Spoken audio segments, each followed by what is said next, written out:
Hi everyone, I'm here at Kettle's Edge Farm with our farmer today. You want to introduce yourself? Yeah, my name is John Burks. Hi everyone. And John, how long have you been farming here?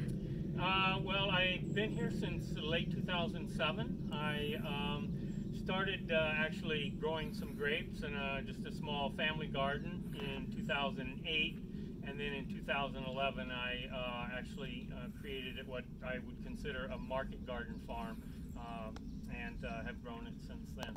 And what kind of things do you grow here on your farm? So we grow like over 100 plus varieties of different types of vegetables, mixed all kinds of vegetables, from basil, tomatoes, beans, broccoli, cauliflower, cucumbers, eggplant, peppers, just a wide variety of vegetables that you'll find at your farmer's market. So when I started out, I was selling at the Oak Harbor Farmers Market and the Coupeville Farmers Markets, two markets weekly, and I did that for a number of years, and kind of reached the point where it was just a little bit too difficult for me to continue doing the two markets a week, and I've been scaling back the last few years and primarily focused on supplying produce to the Oyster Catcher restaurant. Tyler Hansen, the owner of the Oyster Catcher restaurant, has worked with me here last year, and we continue to kind of work closely to grow things that he will use in his restaurant. Great. So do you mind if we take a look around? Let's go. All right, thanks. Do it.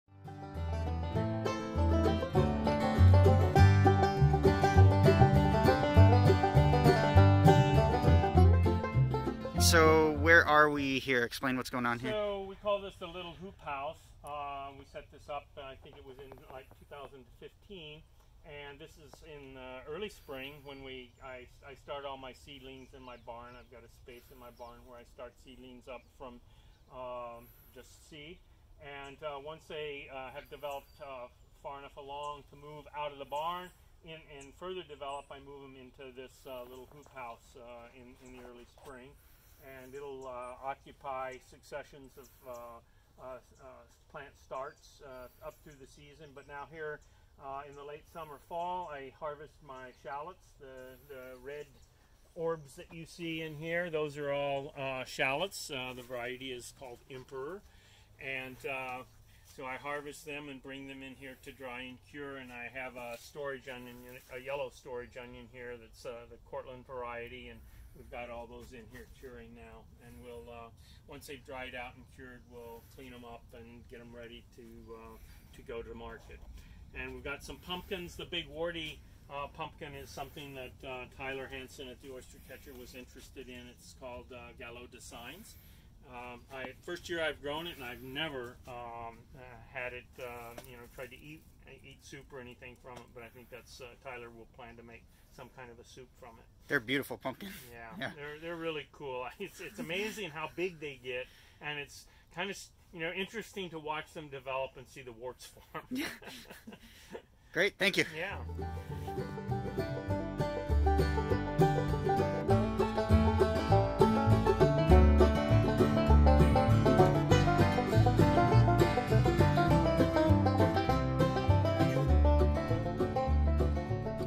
All right, so can you tell us what you're growing here? Well, I like to grow a lot of flowers. I got marigolds in here, I've got cosmos, I've got zinnias and rudbeckia, and I just like to have these around. I love the color, and I love to have them here to attract beneficial insects and pollinators. And so you'll see around the property a lot of different types of flowers. My wife will cut and prepare bouquets, and I also work with Valerie Ruther at Rosehip Farm. She comes over and cuts flowers too, and uses them in bouquets that she prepares. But I just enjoy growing them, and I really like the color, and I think they add a lot to bringing in the beneficial insects and pollinators. Can you explain beneficial insects? What do you mean when you say that? Well, I want insects that'll come in and either feed on aphids or other insects that you don't want that are causing destruction to your crops. One good attractant is Phacelia. We grow a lot of, I had a big bed of Phacelia over here along this fence line. And it smells great too. Oh yeah, and it's a great attractant for bees. Yeah. I've got another local farmer, Bruce Ekholm, who has Zylstra Farm up on Zylstra. He has Ekholm Farm on Zylstra Road. He's got beehives out here on my property, and so try to put in as many things as we can for the bees as attractants as well. Well, it looks like the bees would be very happy here. So, thanks.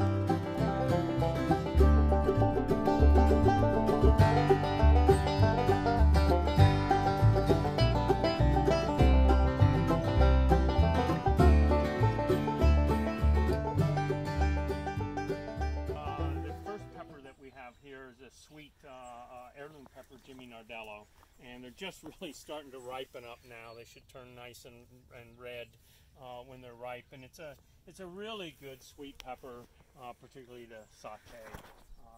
I like them a lot. And then back behind that is a variety called Amazing, and it will turn red, and then it'll dry. And once it's dried, Tyler uses that in some of his different recipes, ferments and things, I think. And how come you grow your peppers in the hoop house versus just right outside?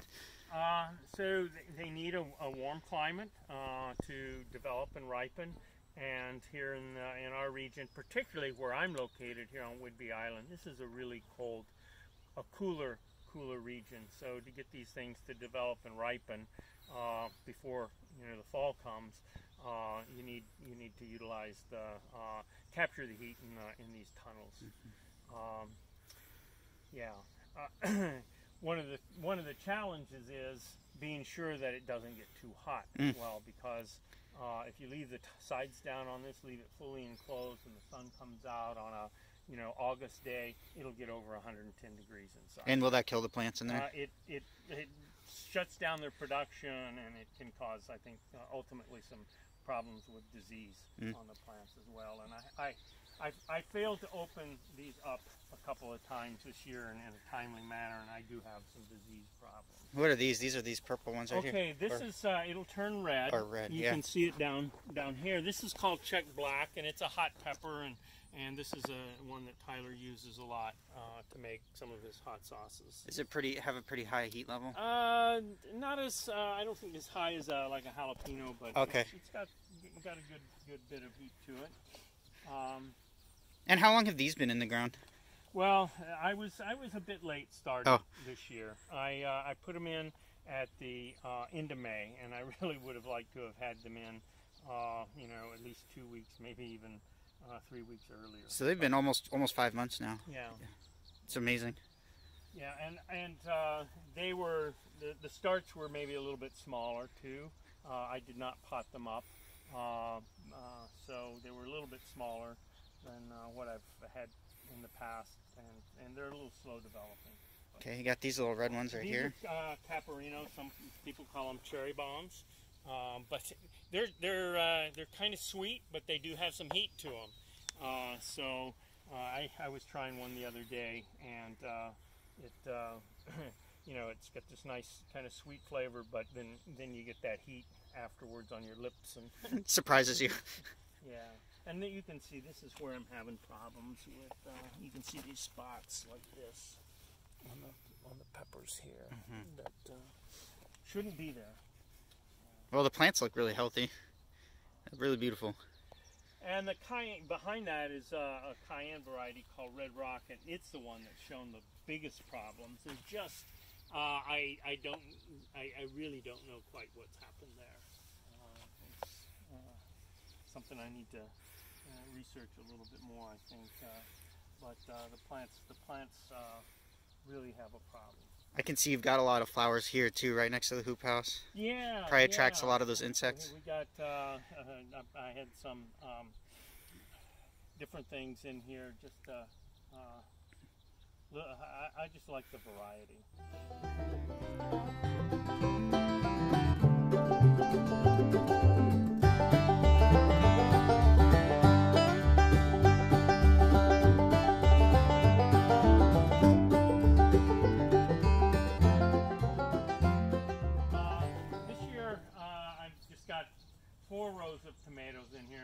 one row of cucumbers. I'm growing some English cucumbers and Asian cucumbers, and the Asian cucumbers have a disease problem called angular leaf spot. It's a bacterium that's infected the plants, and I saw that in my winter squash plants, and it's affected particularly this Asian cucumber variety that I have. But here I've got two varieties. One variety. This is a paste tomato, but it's a good tomato for salads as well, called Juliet. They're a little plum-shaped tomato. And then I've got Sun Golds, which I think are many people's favorite cherry tomato. They're just so incredibly sweet, yeah, and delicious. We have some in the garden. They're a favorite. And then another variety that's really popular here in the Northwest and reliable is Stupice. It's a nice tomato variety, so you can try it. Okay. Oh, well, it's juicy. Maybe you need one too. All right, I'll try one. Let me Yeah. put these back on. Yeah, they're really tasty. They got a nice flesh to them, and they're sweet, and so they're great for salads and things like that. That's really good. Yep. And then what's this on the? Which ones are these on the right here? So here I've got two heirloom varieties. I've got Black Krim, and I've got Pink Brandywine, and on the very end I've got a hybrid variety called Big Dana, and I grow the Big Dana really just for green tomatoes to supply the restaurant. He does an appetizer with fried green tomatoes. So, that sounds delicious. I think it is to die for. You got some plants on the end here. Can you tell us what's down here? Well, there's a lone little remnant of. I've got fennel here. This was I had some fennel in here, and this is all basil at this time. But I had a row of fennel in here at one point, and this guy's just kind of carried over. The kids at school should know what fennel looks like because we have a bunch of it in our school garden. So. Oh man, it is so tasty. Yeah. Last fall, we had the opportunity to take a trip with some friends to Italy, and we were in the south of Italy, and I have never ever seen so much fennel growing in my life, and just fields of fennel, and they use it a lot in their cuisine, and just finally slicing it up with a nice vinaigrette. It's so delicious. We should try that. That sounds good. Yeah.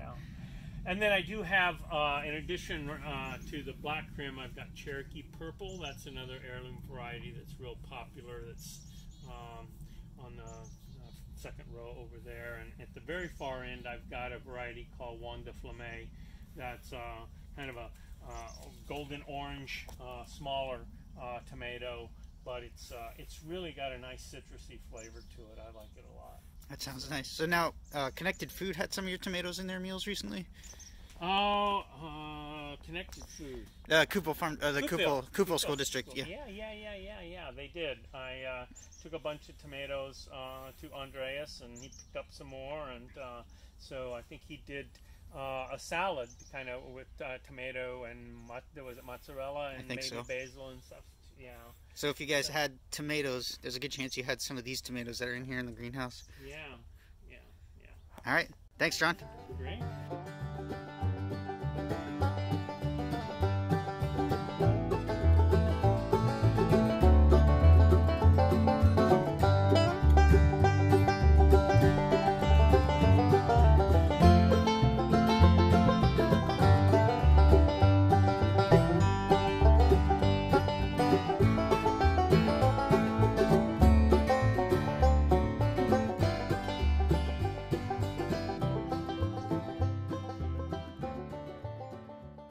Thanks for showing us around your farm, John. You got anything you want to share before we go? Well, I just appreciate you coming by. I'm glad to talk to you today, and I wish you guys the best of luck and success in the coming school year. Hope the kids have a good school year. It's going to be a challenge, but yeah. Thanks again. All right, thank you, John. Bye.